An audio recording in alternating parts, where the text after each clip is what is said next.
ఐరా నియోజకవర్గంలో ఉన్నటువంటి గులాబీ సైనికులు చెప్తా ఉన్నారు, మాట్లాడితే కేసులు పెడుతున్నారు, ఫేస్బుక్ పోస్ట్ పెడితే కేసులు పెడుతున్నారని చెప్తున్నారు.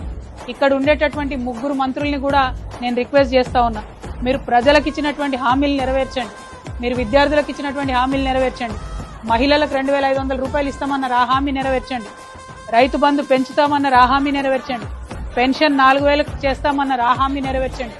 హామీలన్నీ పక్కకు పెట్టారు. ఖమ్మం జిల్లా అభివృద్ధిని పక్కకు పెట్టిండ్రు. గోదావరి నీళ్లు ఆంధ్రప్రదేశ్ ఎత్తుకొని పోతా ఉంటే చూస్తూ కూర్చున్నారు.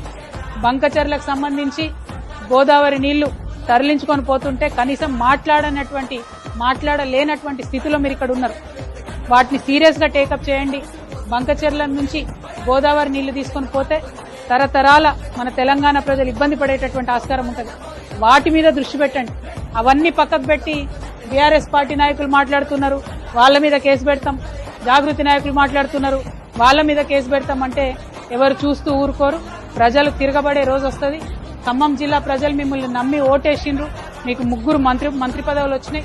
ఇప్పటికన్నా కనీసం మంచి చేయండి అని చెప్పి కాంగ్రెస్ ప్రభుత్వాన్ని కోరుతా ఉన్నాను.